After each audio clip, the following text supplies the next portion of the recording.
Episode 22 స్వర బేతాళం. క్రితం ఎపిసోడ్లో శివయ్య చనిపోవడాన్ని కూడా హిమజ పత్రికకు రాసి పంపాలనుకుంటుంది. కానీ అక్కడ తను అంతకు ముందు రాసుకున్న పేపర్లు రాకపోవడంతో రాధని అడగ్గా తనకు ఏమీ తెలియదని పని మనిషిని అడుగుతుంది. ఆమె వాటిని చిత్తు కాగితాల మున్సిపాలిటీ వ్యాన్కు ఇచ్చేశానని అనడంతో హిమజ మళ్ళీ వాటిని ఎలాగైనా వ్రాయాలి అని అనుకుని ప్రకాష్ గారి ఇంట్లో పార్టీ జరగబోతుందని తెలిసి ఇప్పుడే వస్తానని కారులో బయలుదేరి వాళ్ళ సొంత ఇంటికి వెళ్తుంది. బాంబే ఎయిర్పోర్ట్లో దిగిన సాగర్కి మోక్టస్ నౌక గురించి ఎంక్వైరీ చేయగా అతనికి కావలసిన 3 ఫైల్స్ దొరుకుతాయి. 1983లో మోక్టస్ అనే నౌక పేలుడు పదార్థాలను తీసుకెళ్లడానికి నియమించబడిందని, దాని యజమాని హోవర్డ్ అని ఉంటుంది. దాని ఇంజిన్ రిపేర్ సమయంలో హాషిష్ మత్తు పదార్థం దొరుకుతుంది. దాంతో హోవర్డ్ను అరెస్టు చేస్తారు. అతని దగ్గర దొరికిన కవర్ ఆధారంగా అది శివరాం ఇచ్చాడని తెలుస్తుంది. వాటిలో పద్మజ సంతకం చేసిన పేపర్లు ఫోర్జరీ చేసిన సంతకాలని ముందే సోమశేఖరం కనిపెట్టాడని సాగర్ అనుకుంటాడు. హోటల్లో పాత రికార్డ్స్ని వెతకడం మొదలు పెడతాడు సాగర్. హిమజ 7 గంటలు అవడంతో పొద్దుట్నుంచి ఏమీ తినలేదని గుర్తుకొచ్చి కొద్దిగా పాలు తాగి జీడిపప్పు తిని తిరిగి వ్రాయడం మొదలుపెట్టిన హిమజకు నిద్ర వస్తుంది. తిరిగి అర్ధరాత్రి 12 గంటలకు తెలివి వచ్చి వ్రాయడం మొదలుపెట్టబోగా కింద హాల్లో ఏదో శబ్దం వస్తుంది. హోటల్లోని పాత రికార్డ్స్లో గిరిధర్ పేరు కోసం వెతుకుతున్న సాగర్కు ఏవో కోడ్స్ కనబడడంతో ఆ కోడ్ నంబర్స్కి మరికొన్ని నంబర్లు కలిపి ఆ నెంబర్కి ట్రంకాల్ చేస్తాడు. ట్రంకాల్ ఎత్తిన రాధతో హిమజ ఉందా అని అడగ్గా తను ఎక్కడికెళ్ళిందో తెలియదని, ఇంకా రాలేదని చెప్తుంది. దానికతను మీ నాన్నగారు ఏం చేస్తున్నారని అడగగా అతను పార్టీలో బిజీగా ఉన్నారని తెలిసి హిమజ వాళ్ళింటికి వెళ్ళుంటాదని అక్కడికి ఫోన్ చేస్తాడు. కానీ హిమజ ఫోన్ తీయదు. సాగర్ బాంబే నుంచి బయలుదేరుతాడు. భయం అనేది ప్రతి మనిషిలోనూ అంతర్లీనంగా ఉండి తీరుతుంది. నేనే విషయంలోనూ బాధపడను అని రొమ్ము విరుచుకునే మొనగాడు కూడా భార్య ఆపరేషన్ థియేటర్లో ఉంటే బయటకొచ్చే వరకు కాలు కాలిన పిల్లులా తిరుగుతూనే ఉంటాడు. భయానికి గంభీరత అనే ముసుగు వేసుకుని. భయం కలగగానే కొందరు పెద్దగా అరుస్తారు, కేకలేస్తారు. మరికొందరికి నోట మాట రాదు.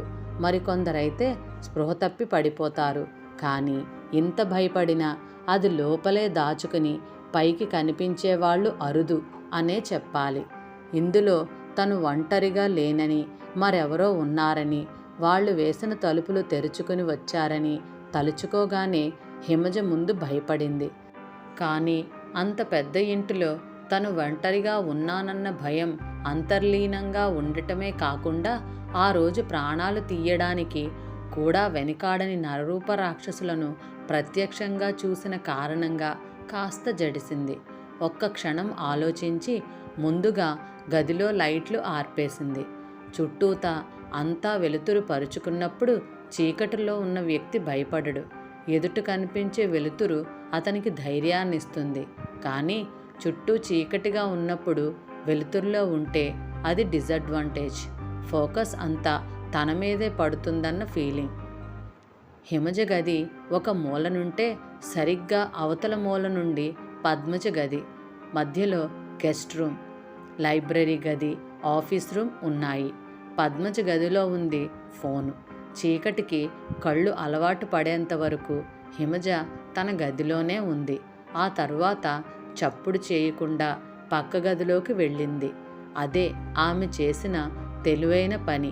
ఆమెకు తెలియకుండానే అతి నిశ్శబ్దంగా పద్మజ గది చేరుకుంది.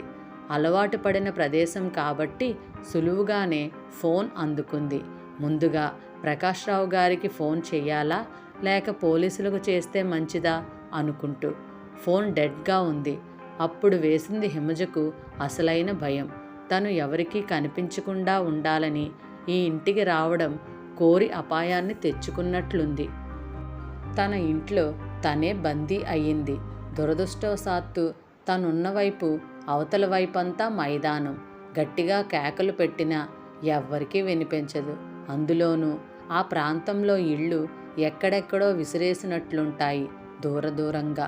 చేతిలో ఏదైనా ఆయుధం లాంటిది ఉంటే మంచిదనిపించింది. ఏమైతే అవని అనుకుంటూ లైట్ స్విచ్ నొక్కింది. లైట్ వెలగలేదు. గాబరాగా వరుసగా అన్ని స్విచ్లు నొక్కింది. అప్పుడు అర్థమైంది ఆమెకు, కరెంటు లేదు. ఎవరో మెయిన్ ఆఫ్ చేసేశారు. ఏం చేయాలో తోచక బొమ్మలా నిలబడిపోయింది. మెట్ల మీద నుంచి ఎవరో పైకెక్కుతున్న శబ్దం వినిపించసాగింది. విమానం బయలుదేరే ముందు ఆఫీస్కి ఫోన్ చేసినప్పుడు తెలిసిన విషయాల గురించి ఆలోచిస్తున్నాడు సాగర్. అప్పుడే తెలిసిందతనికి ప్రసాద్ మీద, శివయ్య మీద జరిగిన హత్యా ప్రయత్నాల గురించి. ప్రసాద్ షాక్లో ఉన్నాడు. డాక్టర్ రామకృష్ణ ట్రీట్ చేస్తున్నాడు తన ఇంట్లోనే. శివయ్య గవర్నమెంట్ హాస్పిటల్లో ఉన్నాడు. కండిషన్ అవుట్ ఆఫ్ డేంజర్ అని తెలిసింది. శివయ్య ఇప్పటికైనా నిజం బయట పెడితే కేసు స్వరూపం ఎలా ఉంటుందో ఆలోచిస్తున్నాడు సాగర్. అడుగుల చప్పుడు పైదాకా వచ్చింది. ఊపిరి బిగపట్టి వింటోంది హిమజ. అదృష్టవశాత్తు అది కుడివైపుకు మళ్ళింది. బహుశా ఇంట్లోకి రాగానే తను వేసిన లైటు కనిపించి ఉండవచ్చు. తను ఇంకా అదే గదిలో ఉన్నానని అనుకుంటున్నాడతను. ఒక రకంగా తనకు కాస్త టైం దొరుకుతుంది ఏమైనా చెయ్యడానికి. హిమజ మనసులో శివయ్య మాటలు మెదులుతున్నాయి. శేఖరంలా నువ్వు ఆత్మహత్య చేసుకోబోతున్నావు అని. అవును, ఇప్పుడు తనను చంపేసేదాన్ని ఆత్మహత్యగా రూపొందించడం కష్టం కాదు. దానికి తనే మంచి అవకాశాన్ని కలగజేసింది ఒంటరిగా చిక్కి. కానీ అలా కానివ్వకూడదు. తను చచ్చిపోయినా సరే ఇది ఆత్మహత్య కాదని, హత్యేనని నలుగురు గుర్తించేలా చెయ్యాలి. హిమజ మరిక ఆలస్యం చేయలేదు. క్షణమైనా వృధా చేయకుండా గెస్ట్ రూమ్లోకి వచ్చింది. తలుపు గడియ వేసి గదిలో ఉన్న కుర్చీలు అడ్డంగా పెట్టింది. లైబ్రరీ గదిలోకి వెళ్ళింది. అక్కడా గడియ పెట్టింది. అతను తన వైపు రావాలంటే ఆ 2 గదులు దాటాలి. లైబ్రరీలో పుస్తకాలన్నీ తీసి చిందరవందరగా రూమ్ నిండా పడేసింది. చేతికందిన పేపర్ వెయిట్తో బీరువా అద్దాలన్నీ పగలగొట్టింది. పోలీసులకి అనుమానం రావాలి. కనీసం సాగర్కైనా. తన చావుకి బాధ్యులెవరో సాగరైనా పట్టుకుంటాడు. ఆ వ్యక్తి తనున్న వైపుకి రావాలంటే తలుపులు బద్దలు కొట్టాలి. ఆ పని చేయడానికి సాహసించడు. పోలీసులకు అనుమానం వస్తుందని భయపడతాడు. అది ఆమె ఆలోచన. చివరగా పద్మజ గదిలోకి వచ్చింది. తలుపు గడియ వేసి ఆ గదిలో కూడా చేతికందిన వస్తువులన్నీ అడ్డంగా పడేసింది. ఇంకేం చేయాలా అన్నట్లు ఆలోచిస్తుంది. అప్పుడు వినిపించింది తలుపులు విరిగిపడ్డ శబ్దం. ఆమె ఆలోచనల్ని పరిహసిస్తున్నట్లు నిర్భయంగా తలుపులు బద్దలు కొడుతున్నాడతను. పట్టుబడితే ఏమని సంజాయిషి ఇచ్చుకుంటాడు? బహుశా పిచ్చివాడిలా నటిస్తాడు కాబోలు. అవును, అదే అతని ఆలోచన. ఆ రకంగా హత్యానేరం నుంచి తప్పించుకోవచ్చు. సెక్షన్ 84 నేరస్తుల పాలిట వరం కాబోలు. ఆవేశాన్ని అణుచుకుని మళ్ళీ ఆలోచనలో పడింది హిమజ. పద్మజ గదిలోంచి మెట్లవైపు వెళ్ళడానికి మరో దారి ఉంది. ఆ వచ్చిన వ్యక్తికి ఇంటి టోపోగ్రఫీ బాగా తెలిసినట్టే అనిపిస్తుంది. తన అనుమానం నిజమైతే ఆ తలుపు దగ్గరలోనే అతను ఉండుండాలి. తను అటు బయటకు వస్తే చంపడానికి. ఈ గదిలో చిక్కుకుపోయింది తను. ధైర్యంగా తలుపులు బద్దలుగొట్టి వస్తాడా? ఏం చేస్తాడు? అతని ప్లాన్ ఏమిటి? అన్నీ ప్రశ్నలే. అతను వచ్చే లోపలే ఏదైనా చెయ్యాలి.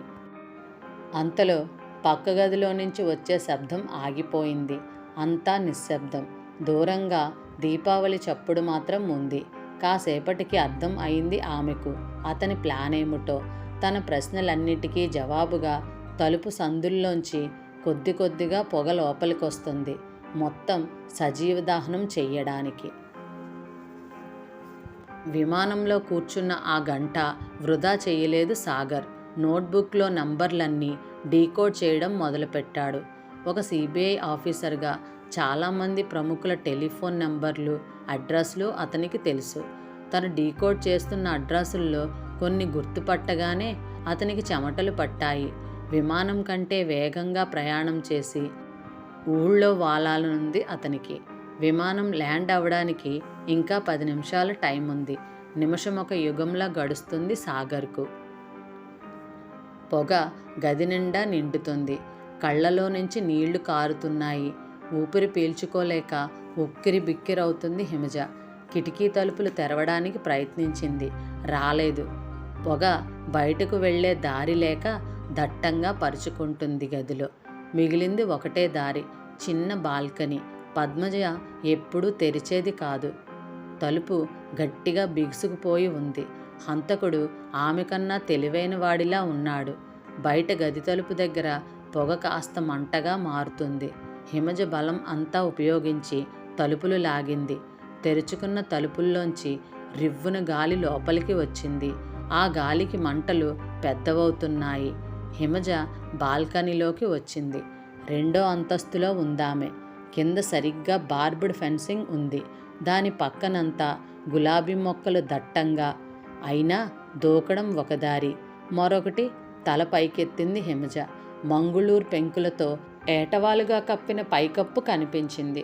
దాని మీదకెక్కి అవతల వైపు దిగగలిగితే ఇంటి ముందు భాగానికి చేరుకోవచ్చు. ఇంటి కప్పు అందుకోవడానికి ప్రయత్నించింది, అందడం లేదు. గదిలో మంటలు ఎక్కువయ్యాయి. ఏదో ఒకటి చెయ్యాలి వెంటనే. బాల్కనీకున్న రైలింగ్ చాలా సన్నగా ఉంది. ఫ్లవర్ వేస్ పెట్టిన ఇనుప స్టాండ్ మీద పడింది ఆమె దృష్టి. మంటలకు చాలా దగ్గరలో ఉందది. హిమజ సందేహించలేదు. ఒక్క పరుగున వెళ్ళి అందుకుంది. చేతులు కాలాయి, అయినా వదల్లేదు. దాన్ని లాక్కొచ్చింది బాల్కనీలోకి. బాగా ఎత్తుగా ఉందది. ఎక్కడానికి సపోర్టుగా బాల్కనీ రైలింగ్ తప్ప మరేం లేదు. అలాగే ఎక్కింది. ఆమె బరువుకి స్టాండ్ అటు ఇటు కదులుతూ ఊగింది. హిమజ రూఫ్ అంచును అందుకుంది. పెంకులు ఏమాత్రం జరిగినా తను కిందకు దొర్లిపడడం ఖాయం. మెల్లిగా పైకి పాకడం ప్రారంభించింది. కింద నుంచి మంటల సెగ తగులుతుంది. కప్పు పైదాకా ఎక్కి వెనక్కి తిరిగి చూసింది హిమజ. తను అప్పటిదాకా ఉన్న బాల్కనీ మంటల్లో ఉంది ఇప్పుడు. కళ్ళు గట్టిగా మూసుకుని తెరిచింది. రూఫ్ అవతల వైపున గెస్ట్ రూమ్ వైపుగా మంటలు ఇంకా పాకలేదు. గెస్ట్ రూమ్కి బాల్కనీ ఉంది. ఎలాగో అక్కడికి చేరితే తరువాత ఇంటి పోర్టికో మీద చేరవచ్చు. అక్కడి నుంచి కిందకి దూకినా పర్వాలేదు. హిమజ మెల్లిగా అటువైపుకి దిగడం మొదలుపెట్టింది. హిమ పిలుస్తున్నారెవరో గట్టిగా. తల తిప్పి చూసింది. గెస్ట్ రూమ్ బాల్కనీలో నిలబడి ఉన్నారు ప్రకాశ్రావు అంకుల్. మెల్లిగా దిగు, జాగ్రత్త, నేను పట్టుకుంటాను, ఇటువైపు అంటున్నారు. విమానం ఆగగానే అందరికంటే ముందుగా బయటకు వచ్చాడు సాగర్. గేటు దగ్గర ఆఫీసర్కి ఐడెంటిటీ కార్డ్ చూపించి పరిగెత్తాడు బయటికి. కనిపించిన టాక్సీ ఎక్కి పోనిమ్మన్నాడు. ఎందుకో అతనికి అనుమానం, హిమజ ఇంట్లోనే ఉందని. టాక్సీ అటువైపు వెళ్తుంది. హిమజ మెల్లిగా దిగుతోంది. కిందకు చూడకమ్మా, భయపడకు, నేనున్నానుగా అన్నాడు ప్రకాశ్రావు. అతి జాగ్రత్తగా రూఫ్ చివరి వరకు వచ్చింది హిమజ. కళ్ళు మూసుకుని దూకే అన్నారాయన చేతులు చాచి. ఆమె కిందికి చూసింది. దాదాపు 40 అడుగుల ఎత్తుందది. అక్కడి నుంచి దూకటం ఆమె మనసెందుకో కీడు శంకించింది. ఆయన తనని ఆపలేరు అనిపించింది. ఇంత ఎత్తు నుంచి దూకితే మరణం ఖాయమని కూడా. వచ్చే హిమ, వెనక్కి చూడు, మంటలు అంటున్నాడాయన. ఆమె చూడలేదు.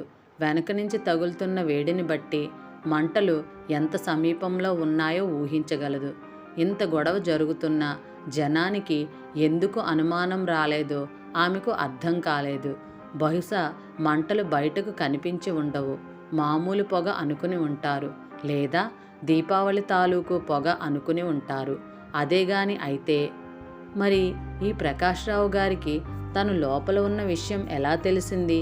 కాలింగ్ బెల్ ఎందుకు కొట్టలేదు?